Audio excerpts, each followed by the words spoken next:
Hello, hello, and welcome to another edition of Maximum Growth Live. I'm one of your hosts, Jay RUANE, CEO of FIRMFLEX, your social media marketing agency for lawyers, as well as managing partner of RUANE Attorneys, a civil rights and criminal defense firm here in Connecticut. With me, as always, my friend, my compadre, my amigo, Seth Price. Seth is the founding partner, or one of the two founding partners of Price Benoist, your DC, Maryland, Virginia, and South Carolina criminal defense, PI, and family law firms, as well as the founder of Blue Shark Digital, a SEO for law firms and assorted other industries. Seth, how you doing down there in DC? What's going on? I'm doing great. You know, we talk about networking and doing stuff, and a guy cold called me. It turned out great guy with a gazillion friends in common. It was just one of those energizing coffees where you're like, I got to be doing this more often. Yeah, the idea of that, just having to go to coffee with people. I don't drink coffee, so it's my way of avoiding having to do coffee. And you know what?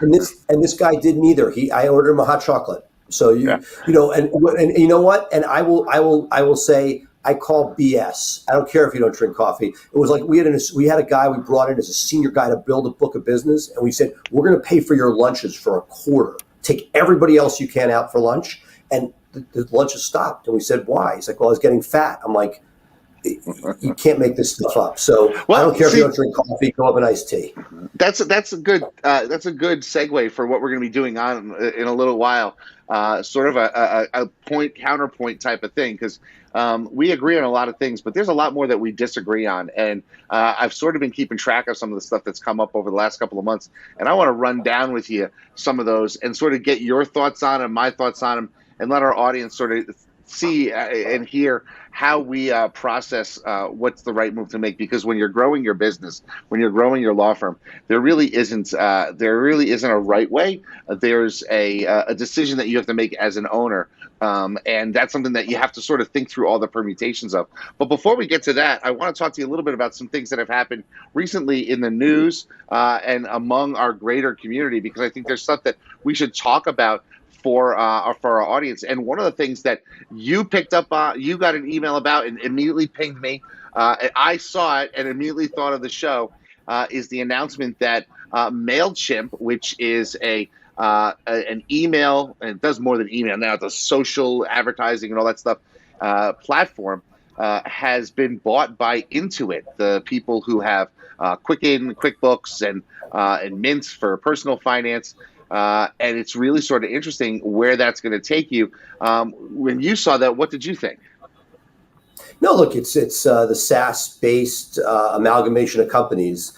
We've seen certain instances where you get great new features, and that's awesome. And I'm curious to see right now we have Salesforce and seeing whether Salesforce really takes advantage of a Slack integration. To date, they hadn't with that merger. And we can see stuff like Avo that when it got acquired, we found it much less useful for our purposes, and it was really, bastardized into a lead gen company. So, hopefully there are more bells and whistles. What I have seen historically is that they will monetize it more, and that as it becomes slicker, it will be more expensive, which as you build your email list, it's not nothing. It gets to hundreds of dollars a month to keep a substantial email list. Part of me has always wanted to take the time and basically just, upload and download the emails so that you're not paying $400 a month for a freaking email service that you use, sometimes as little as once a quarter. So no easy answers, but excited, cautiously optimistic, but know that it'll cost more. Well, it's definitely going to cost more. It's interesting. I've been using MailChimp really since I started doing my stuff. And MailChimp powers my drip campaigns for my intake team. It powers our monthly newsletter. And we've got a newsletter audience of about 12,000 now, between the 5,000 or so clients that we've had. And we actually send a separate, distinct email newsletter to the people who have not hired us. So, I mean, my mailing list, between all of the different permutations that I've put together over the years and the lawyers that I've met and that type of thing, I mean, we're talking, 40, 50,000, and it is hundreds, but, we're getting a lot of use out of it. It's going to be interesting, though, since you've got QuickBooks is the small business sort of accounting platform that so many small businesses, small law firms use to run their books, and you've got MailChimp there. I'm curious if they're going to say, hey, look, your business is only spending, 8% on marketing. Others in your industry are spending 10. Why don't you use our MailChimp product to monetize the people that, because if you've got their email and you're emailing them an invoice, it's going to be very easy for you to bring that over into MailChimp and send them a newsletter. So I think there's some opportunity there. At least I hope there's opportunity there. But Yeah, I'm more cynical. I think it's just a money thing and the same audience, so that your sales team can cross sell, and then even it's SaaS based, so it's not even sales team. It's they can target these people. You always talk about this. I'm going to have a ticket practice so I can upsell PI or other criminal cases. I think they're looking at this as they are going to be able to cross market to these two different small business communities. It seems like they should be able to take one on one and make three, but generally, they will also, somebody's got to pay. It's sort of like when you see a major league player sign, somebody's got to pay for that, and you see seats go up the next season. Yeah, they definitely do. They definitely do. I mean, it's expensive to go to a ball game now. Any type of ball game, it's ridiculously expensive. But that's what it is. Okay, another question, another issue that came up recently, and it was all over the forums this week. A lawyer we know out in Colorado actually was emailed by a competitor saying, how are you getting all of these reviews? You can't be getting these reviews ethically, and I don't want to have to report you, but I will if you keep getting. Basically, if you keep beating me up and taking the business, you're gonna. I'm gonna have to report you. And I don't want to put the person on blast, but it's interesting because as you start to take a market share from existing dinosaurs, want to call them, there is a natural sort of, well, if you're beating me, you must be doing something wrong because nobody's beaten me with the way that I do business. And I think younger lawyers coming up are trying new things, building their rep. And I think there's, these older lawyers. I'm not trying to be ageist here, but there's a lot of older lawyers who their business is going away for a million reasons, and they're looking for an easy and convenient scapegoat. So they're blaming the young lawyer for, just doing the type of thing that you need to build your business, and that's generate Google reviews. Don't you think? Well, look, I responded to this lawyer online and look at it, in a couple different ways. A, I remember and can empathize because I saw this as we started to build our firm and market, that the dinosaurs came after us. We actually made a misstep at one point, and one of our marketing contractors did something they shouldn't have done. It was wrong. And you would have thought the sky was falling. We fixed it in 2 seconds once we heard about it. But it was one of those deals where you have a target on your back as you start doing things differently. And I think you need to be aware of that. From an ethics point of view, I think there are 2 things you worry about, right? One is the bar ethics rules, which it doesn't sound like anything here is close to the line. And the second, they're not fake reviews. And the second is Google, and their definition of what a user of your services is. And it cuts 2 ways, because you see restaurants or frankly law firms that get blasted. If we have most of our negative reviews are people that never signed with us, but somebody who was upset we didn't take their case, there was an issue with intake, there was something that rubbed them the wrong way. That was before a lawyer was even involved. And Yelp, which has had a stronger terms of service, has usually said it has to be an actual customer experience. That's kind of vague. So in this case, if somebody has used the lawyer in some form or fashion, or can speak to the workings of somebody at the firm, you enter a very gray area. This isn't something where people are going out and getting somebody, like there are people, and Google has not taken these down, that go to a state fair and say, if you want a giveaway or you want to enter a raffle, you need to review us. And they say that in the freaking review, and Google doesn't take it down. So this lawyer is rather safe with what's going on, but know that like anything else, the terms of service say it has to be an actual customer experience. And so, somebody's getting bitter because this person is being creative in how they're doing it. At the same time, these old school guys are seeing a number that's passing theirs, and they are feeling desperate. Yeah, it's interesting. Just from a tactical point of view, one of the things that I do, I probably get 5 to 10 calls a week for people who want to consult about a complicated DUI case, either a lawyer or someone who already has a lawyer and is maybe contemplating either a switch or a trial or wants to get a second opinion, that type of thing. And what I've been doing for the last 2 years is starting off the conversation with, look, I don't know if this is going to turn into you hiring our firm or whatever, but if I give you some advice today, if you think that was valuable, at the end of the call, I'm going to send you a link to give me a review. Look, that's not even close. No, right. Look, that's not the issue. The question is when you go well beyond that. And, and so look, that to me, clearly good. The question, look, and I'm not saying I'm not one of these guys that sits there and is going to worry about it. I remember when Avvo first did its roadshow, and it was like, you can't do this, you can't do that. Well, watch them. So again, there's risk with everything that you do, and it's not like this person's going like they're now in sort of an uncharted territory. God bless, I support it, but it's not like. What you're doing is great business in my mind because it is. But it's an experience. But here's my point with that. I can pretty much guarantee you that those other lawyers that are the dinosaurs in that market aren't even doing that, and so they're missing golden opportunities to sort of get those good reviews. Those dinosaurs may not be doing those things though, Jay.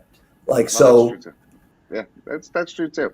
Okay, so here's what we're going to do. We're going to do a little counterpoint action. There's a lot of things that I think you and I disagree on. And so what I'd like to do is I want to take a quick break. We'll hear from our sponsors. And then when we come back, we're going to do sort of like a rapid fire PTI style back and forth. But we're going to try to keep it tight. Why you have your position, why I have position. Maybe you get a chance to respond, and then we'll move on to the next one. We're going to blow through these, but I think there's a lot of sort of stuff that people can gain from our perspectives, having been through this for 20 plus years. If they're just starting out, they might be something. And I just thought of one that I want to add to the question. So we'll see where we go. So let's take a quick break, Seth. We'll be right back with more Maximum Growth Live.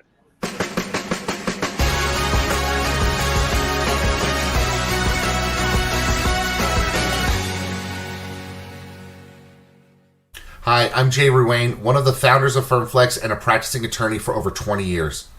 Anyone who knows me knows how my firm runs on the systems we create, and it has allowed us to flourish, even in tough times.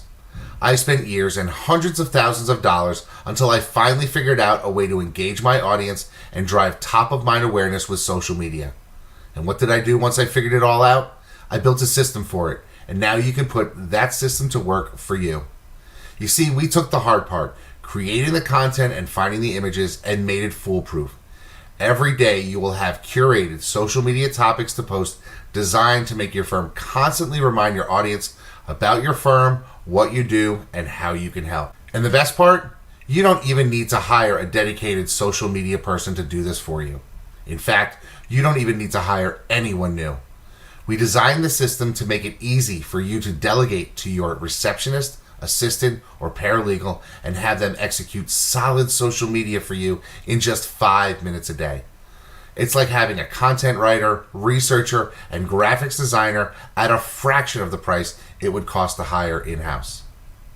Sign up today for the Social Super System and start building your brand where your clients already are, on social media. In this world today, if you want to grow your business, you want to grow your firm, you want to take on more cases and make a bigger impact, you have to have a digital blueprint. Statistically, throughout the time that we've been working with Blue Shark Digital, our law firm, the Atlanta Divorce Law Group, grew over 1,400%. They truly understand where we're headed and how we want to get there. I have a team in Blue Shark Digital that I feel like has my back.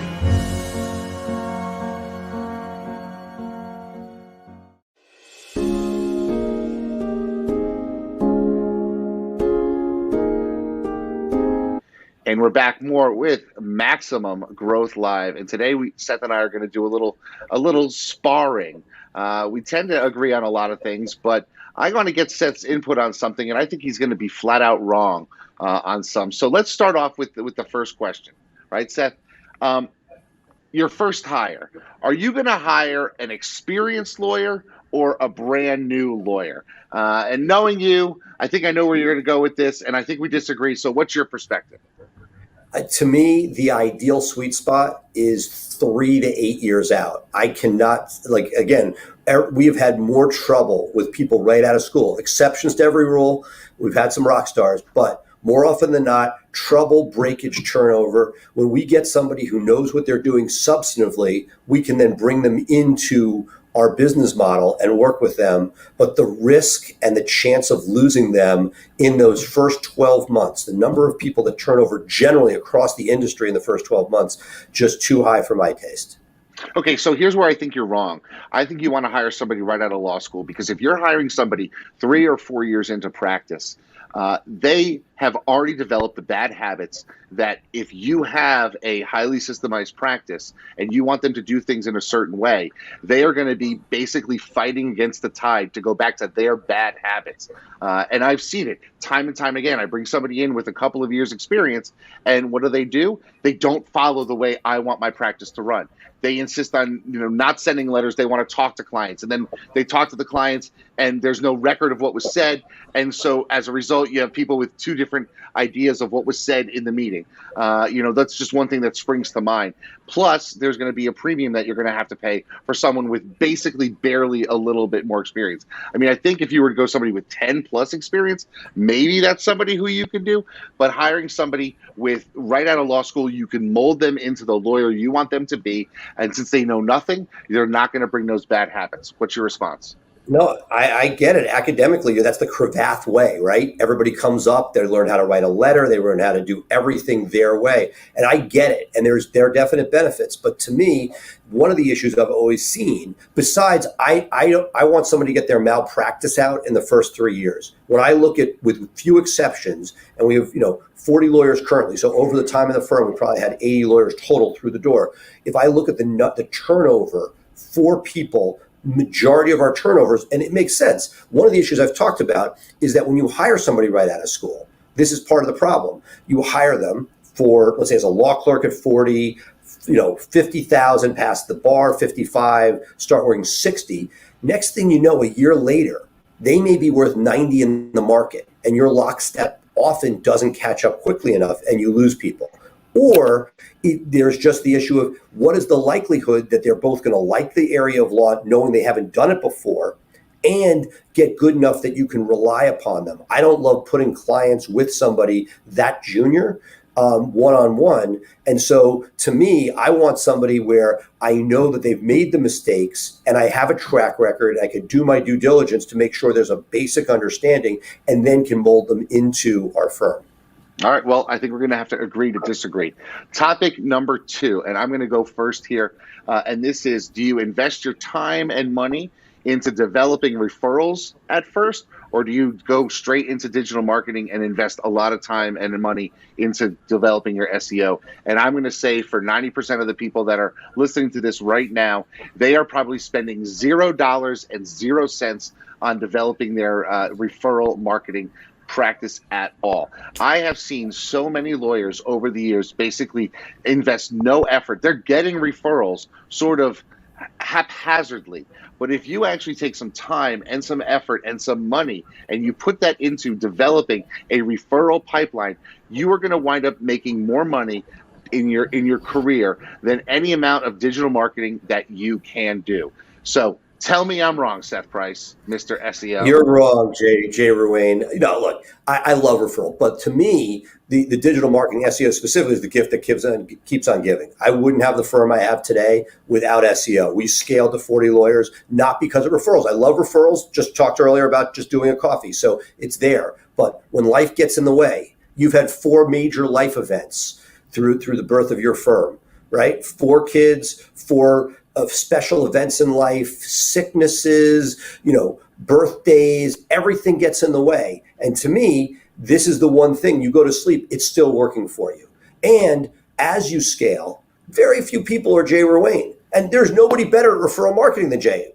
Agreed. But there's only one of you. And how many people have really genuinely done a decent job of referral marketing within your firm besides yourself?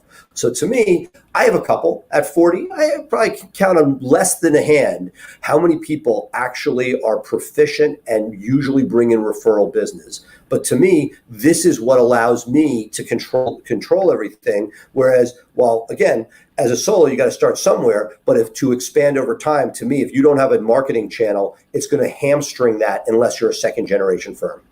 All right. Well, I understand that. My main concern for all the people that are listening now is that you can see people investing $3,000, $4,000, $5,000 into SEO regularly, monthly, and that's probably a starting point. I know people spend a lot more, but if you're taking that amount of money and that amount of attention and putting that into referral marketing, you're going to get results. And you're going to get results, I think, that are going to at least keep pace with the digital marketing. And I get your point that it's the gift that keeps on giving because it's always working for you. But I definitely think that a lot of people are losing out on the opportunity to invest money and time into their referral marketing. But let's take this. And I would say, look, there's nothing. Look, in the B2B space, absolutely, but in the B2C space, we both work in, particularly where you are. I think you're a unicorn. To me, I love, like, I don't mind going to BNI meetings, but the odds of actually picking up a client from there so remote.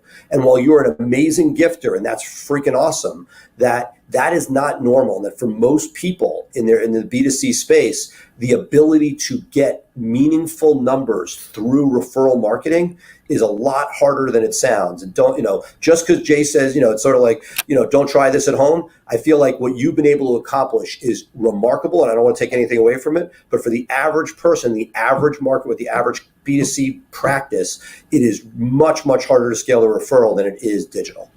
Well, I'll tell you, the people we have listening here are above average viewers and above average listeners. So we'll leave the average people to that Maximum Lawyer podcast, and our Maximum Growth Live people that are listening to this live every week, they're above average, and I want them to invest in that referral marketing. Okay, here's another question. And you know what? I got you went first. I want to sort of finish this. I'm going to just finish. It's finished. No. I want to compliment you, which is, I don't think that, because we're supposed to only argue, but the truth is they're synergistic. If you get digital and you get the people in-house, then you have people to market you from new cases. If you just start flat-footed with only referral, I think that's my point. Should I blog or should I not blog? My classic answer is, do you like to write? If you like to write and you're in a niche market, God bless. But if you don't love to write and you have other things you can do with your time, to me, the blog is not the first place I'd spend my time and attention. Gotcha.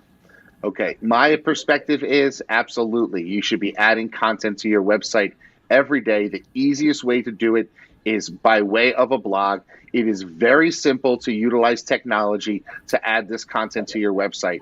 Every day, if you are a person like me who started my career heading out to courthouses every day, you take that 15-minute drive, you record yourself talking about the issue of the day, you send that out to be transcribed, you copy, you paste, you put that into your thing, and you're getting new, fresh content on your website every day. Yes, it means you're not going to listen to Howard Stern or listen to the radio on your commute, but that's okay. You need to utilize these downtimes in our practice when you are driving to be able to create something. And the more content you create, the better you're going to be long term. Even if nothing else, that you're going to give your potential new clients more lines in the water to find you when they go fishing for a key phrase. You're going to be putting that out there. If you are not creating new content daily on your behalf, you are missing out on the greatest opportunity to connect with people. So that is my perspective on it. You should be creating content daily. Seth, what's your response to that? Well, look, yes, I agree, content daily. Yes, I agree, making it a priority, taking away from some things you may love. But the idea of a blog, unless you're great and digging deep and resonating, and we've had people, on our show, like the Connecticut Employment Lawyer blog, amazing example. You go big, God bless. But otherwise, I would rather see targeted content, not blog style, but I'll call evergreen content for all of the towns around you, for all of the different types of charges or cases that you want, that you will do better with evergreen content written regularly than you will with something abstract. We spent years culling away the crappy blogs that were often outsourced, admittedly, but that unless you go and do a really great quality and dig into a meaningful area, and again, for areas like yourself, where you are in a instant gratification world, I've been arrested, to me, location, charge, or type of case is so much more valuable short term unless you're one of the great ones. Okay. Here's the next question I have for you, and this is a big one, and I think we're going to have some major disagreement on it. Should you add a new niche to your practice, or should you double down on the things that you are already doing? What's your perspective? I have done well by diversifying. I like the idea that you can play off each other.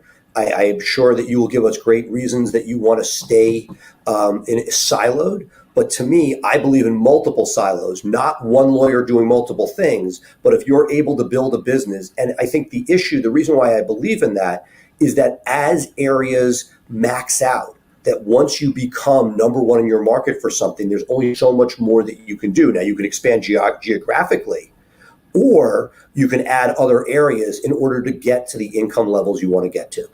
See, here's where I think you're wrong. Everyone sees the grass is always greener on the other side. And so a criminal defense practice will say, well, I want the money from PI. Or a PI practice will say, I want to add trust and estates for some positive, regular cash flow. But here's the truth. Until you have maximized the revenue 100% out of the practice area that you're in and that you know and that you have contacts with, taking time and attention away from that practice area is leaving money on the table. And you can't tell me today that Price Benowitz owns 100% of the private criminal practice in DC, Maryland, Virginia. You just don't. I mean, I don't own it here in Connecticut.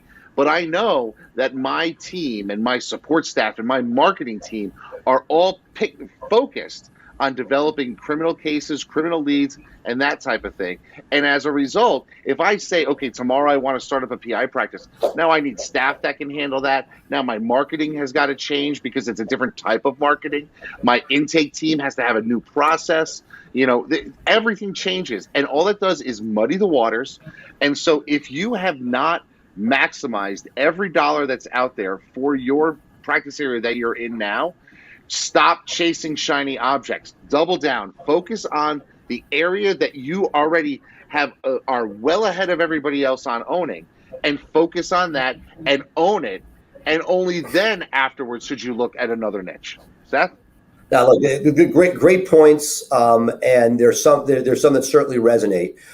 For me, there was a diminishing returns at some point within a practice. That's not necessarily the case for everybody in all places, but when we became sort of the largest player in a market for a type of law, at some point there is a diminishing level of return, and that's where I pivoted. I think what I have learned objectively and humbly is that we may have gone too far out as far as diversification, and things we've done during COVID has been to sort of, jettison some of the underperforming areas. So I agree with that concept. And I think that, like most things, the truth is somewhere in the middle. But if you do have green pastures in front of you, God bless and expand. I felt that for us, we got to a point where we had a diminishing level of return, that if I added more resources, I could get better ROI by diversifying.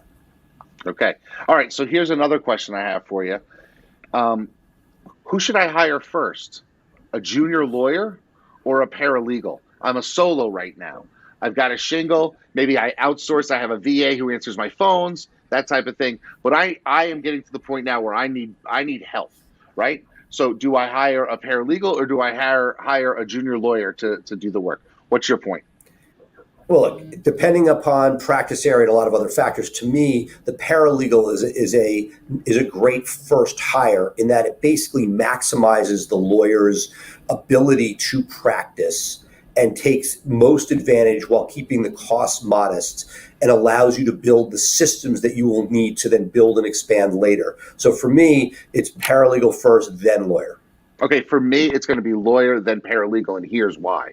If you are in the B2C space, like many of our viewers and listeners are, like you and I are, hiring a junior lawyer immediately allows you to raise your rates, right? Because whatever you were charging now is the rate that you're charging for that junior lawyer, and now you're above them and you can charge more. So you're going to be making more profit off the same amount of work. And for me, the way we run things here is we actually go with a hybrid level in the middle, and a lot of people opt for the hybrid, which means I'm supervising the case, but I'm not directly involved day to day. So I'm able to get that increased fee for a lot less work. And that's going to significantly impact my bottom line over the course of the year, and then allow me to accelerate the hiring of other people. Plus, when you have a junior lawyer working for you and they are at the beginnings of your firm, there's going to be incentive for them to want to grow with your firm as well, because they see opportunity. When you have firms like your firm and my firm that have been around for a while, younger lawyers may not necessarily see the opportunity to grow with the firm because there's sort of entrenched sort of management and ownership and that type of thing.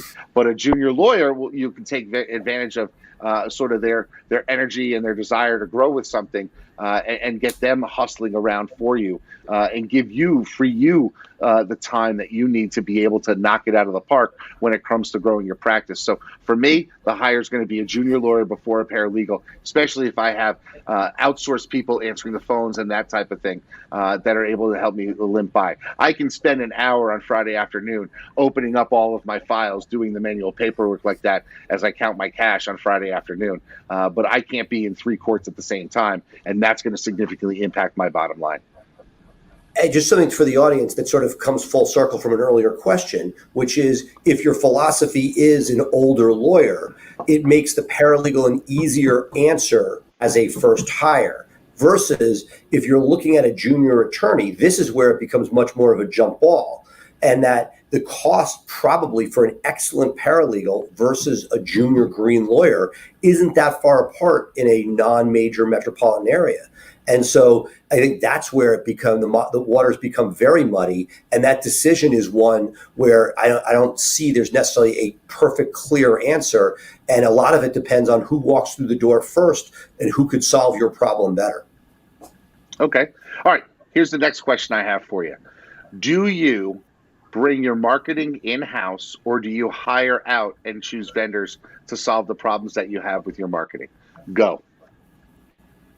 Well, look, for me, I have seen and feel like I've created a model with Blue Shark because I saw how hard it was to do this in-house. Understanding that a great in-house team, like you have, can deliver ROI that's awesome, but that the ability to keep that and maintain that over time when you don't understand the sausage making of market, where people come, don't know what they're talking about, extract large sums of money, lay an egg, and then you have to be there to clean up the mess, is something that we've seen over and over again, and was part of what drove me to start a marketing agency, because I couldn't see a way to basically bring in, train, and keep talent in a meaningful way that was cost effective. When all those factors are put together, that's where I see outsourcing as being a pretty desirous way to go. See, and I think the way to do it is in-house. In fact, I built an agency that's built around giving lawyers the tools they need to run it in-house, because I don't think you can be, number one, as nimble as you need to be in the current competitive world by having to outsource it. Because with outsourcing it, you are necessarily putting the responsibility on other people for basically giving your firm the oxygen it needs to survive. And by saying that, I mean to say, I have an idea, I turn to my people and my marketing people and I say, let's get this done. And 4 days later, we are on our way to getting things done. If I were to outsource everything, I would have to call somebody, wait for a call back. They would think about it. They would price it out. They would have to figure out how they're going to execute it, especially if they're a vendor that's not local to me. I mean, we all know there's a juggernaut in the industry that does videos, but those are not inexpensive. It takes months for them to get you in and get you signed up, and they got to write the scripts and all that stuff. And last week, I said to my multimedia guy here in the office, hey, I want to do 50 videos. And my content person got the questions ready. And we turned this around in less than a week. If I were to try to outsource that outside of my office, it would be 3 months before we even had a time when we were going to film them. And so getting it done is more important than getting it perfect, in my opinion. Agreed, but to a certain extent, you're a unicorn, and you love it, and you focus on it. Most of our audience, that's not the case. They may like it, but they're not Jay RUANE. And to me, I think part of the advantage of a great outsourced group is that it protects you from you. The number of wild goose chases and great ideas that you've had that distract you versus saying, hey, if we do SEO right, and we build content and build links, and we have somebody, we've paid the money, and they're not going to go on, they're going to keep experimenting for new and better ways to do it, but they're going to execute on fundamentals and make sure that we get ROI. They, to a certain extent, can protect you from you picking up the phone. We had a client of Blue Shark years ago who picked up the phone and bought a TV package with a retired Mexican wrestler. You can't make this stuff up. The amount of shiny objects out there is dramatic. And then if you have a marketing plan that is being executed by somebody where you're in partnership, this isn't set it and forget it. This isn't that you don't need a marketing person in-house, but if the heavy lifting is being done by somebody where you don't have to worry about turnover and you don't have to worry about chasing some shiny object, to me, that's pretty valuable. It brings me to a point, and I'll give props to Joey Vitale for bringing this up months ago, or even last year maybe, that there's two ways to deal with a problem. The first thing is to understand it and choose to invest in somebody to solve the problem for you. And then there's simply throwing money at a problem. And if all you're doing is throwing money at a problem, but you don't understand the problem, you don't understand how to fix the problem, you're going to be in a situation where throwing money at a problem is just going to eat up more and more of your net revenue, and you could wind up really screwing yourself. So make sure that if you're doing something, that you're not just throwing money at a problem. You understand what you're doing, and you're making an informed investment in doing that. Okay, so here's the question I have for you. Should we buy an office or should we rent an office? Look, I come from an urban environment. I wish I could buy, but downtown, the ability to get it and what it locks you into. I started in a townhouse, and had I stayed in that townhouse, I wouldn't have the practice I have today. Not have a piece of real estate that's appreciated. That's not nothing.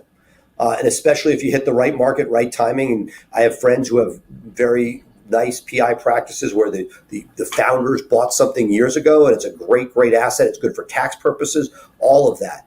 But if you are sitting there figuring out what you want to do and how you want to grow, unless you want to turn into a real estate agent and sublet and make yourself and buy enough space to grow into, it's, my mentors have always said, rent what you want for the business that makes money. Don't bootstrap the business because you have the real estate. Well, and I'm going to say that after years and years and years of being a renter, I'm making some moves recently to actually just buy the space and own it.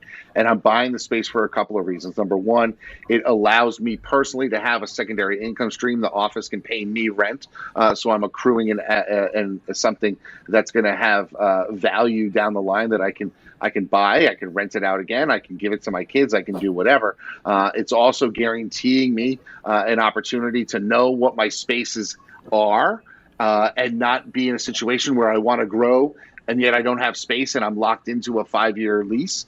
I can always, if I need more space, look to buy something else and then sell the space that I have. So there's a ton of benefits. But Jay, what if I'd taken your advice a couple of years ago, bought a place, COVID comes, half the staff or more is going to be working remotely. You don't need that footprint, and it's not really sublettable.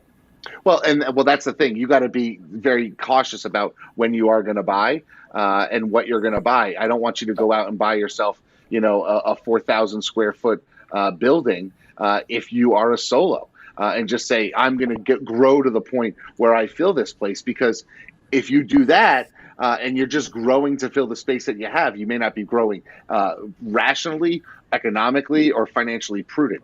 But if you are small, some of my offices that I've bought recently are 1,600 square feet. One's 1,000 square feet. We're not talking huge spaces, but they're strategically located in different parts of the state, and I'm able to secure my GMB. I own it forever, and I have an asset that's appreciating in value. Okay, so great, but let me ask you a question. Assume for a second, despite with all the economics figured out, you can get a better location with slightly better space renting versus an inferior location are you willing to give something up to buy it and making your clients drive further, et cetera, or your employees? What's the give and tug? Are you willing to sacrifice to buy? Because look, there's huge advantage to owning, but it's very hard given the current real estate market to just walk in and get ideal real estate for a similar cash flow from renting. So I say yes, and I say yes because now, post-COVID, you're more likely to meet with clients on Zoom. So it doesn't have to be the most convenient spot in downtown if that's what you're looking for. And I think, quite frankly, if you're renting downtown, you're going to be fighting with a lot of people in that 3-pack for SEO. Whereas if you're in the suburbs, you're going to have a lot fewer people that you're competing with.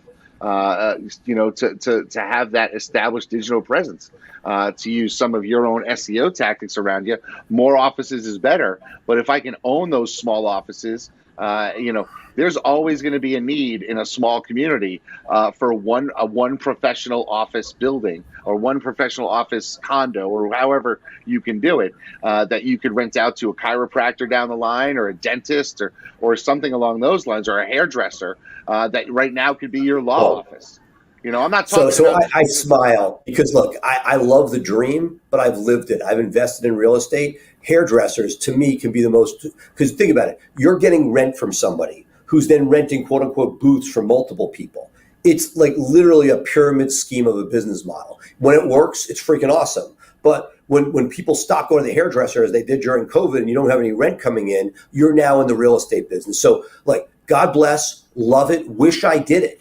But know that it is not a free lunch, and that over time you now have another business on top of your law firm that you're now running.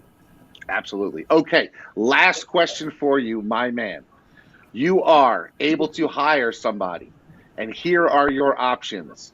Are you hiring Jim Hacking, or are you hiring TYSON MUTRUX to join your firm? Despite the socks and the butchering of bagels, I'm going with Jim Hacking.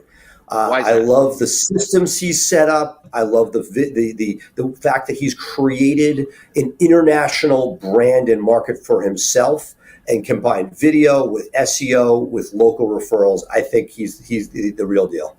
So I'm going TYSON, and here's why I'm going TYSON. 2 reasons. Number one, I think with Jim, while there is money in immigration, individually, you're going to max out on a per head basis, and the only way to generate more revenue is to scale. With TYSON, the right PI case that's coming in can ring the bell and generate a lot more revenue, number one. And number two, he has a fascination with optimizing and automating things, and I think every practice can benefit from trying to automate more. I think his philosophy, from what I've gotten to know listening to him on the podcast over the years, has been automate first rather than hire first.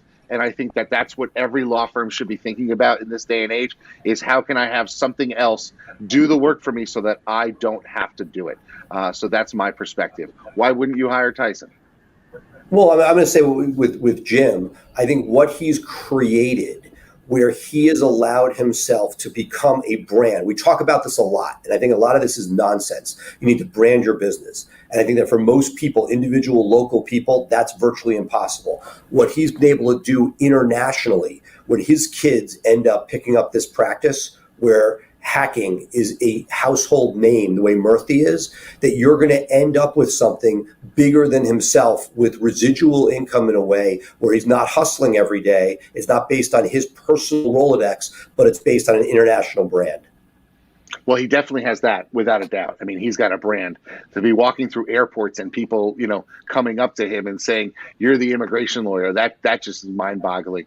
It's like he's a celebrity. He's fractionally famed in that community. I mean, it's funny. We talked about it earlier in an episode years ago about how you can have, fame like Michael Jordan has fame, but then there are, local basketball coaches who have fractional fame, and he certainly does. Okay, folks. So what we're going to do is we're going to take another quick break.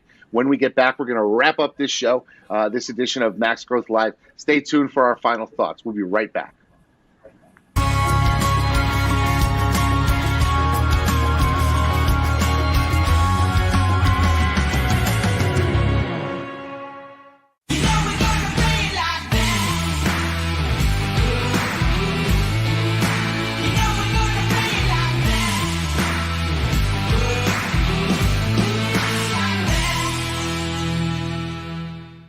All right, so we're done with our wonderful he said debate sort of episode, Seth. And I got to tell you, a lot of talk, and I know I'm a little bit more ingrained in my thoughts after talking this through with you. I appreciate and value your perspective, but it just led me to believe that I won every single one of those debates. What are your thoughts? Like, I love it, and that's why I value our friendship, because you see it from such different perspectives. And as you see, like I always say in our business, the truth is somewhere in the middle. And that as people go with the absolutes, it's why I hate the political shows, because the truth is it doesn't make for good TV. But with each of these, there's nuances, and that's the nuances that will get you to the right answer. So while I know that I was right about everything that I stood for, I know that when you actually are sitting there to make a business decision, while you may have a perspective you're coming from where I don't love hiring the junior people. There are times when I want to do that, and I'm guessing there are times when a first year is not going to solve your problem, and you have to get that more experienced hire. So I love the different perspectives, but value and cherish the fact that those are there, and that we can help each other build and grow towards bigger and stronger firms. Absolutely, Seth. Okay, folks, so that's going to end it for this week's Maximum Growth Live. As always, you can catch us wherever you download your podcast. If you want to take this on the go, of course, we are syndicated on the Maximum Lawyer podcast, or you can find our Max Growth Live podcast edition available wherever you get your podcast. As always, you can catch Seth every week on his SEO Insider, where he interviews the movers and shakers in digital marketing and really sort of breaks it down for us so that we can understand digital marketing a lot better than most lawyers do. And I think that's something as a skill is something, because like I said earlier in the show, when you know it, you're not just throwing money at a problem. You can make informed decisions, and taking the lessons that you learn from Seth's SEO Insider is a phenomenal way to really sort of grow your practice. As always, you know me and my love of systems. If you'd like to join my Systemizing Your Law Firm for Growth Facebook page, please do so. We're up to almost 500 members exchanging ideas on systems every day. I post new ones multiple times during the week, and I'm happy to have you as part of the group. And of course, you can catch us always here live on Facebook every Thursday, 3 p.m. Eastern, noon Pacific, so that you can talk to us and we can talk to you about all the wonderful things you can do to grow your firm. Seth, any parting words? No, just have a great rest of the week, and we will see you next week. We'll see you next week, folks. Bye for now.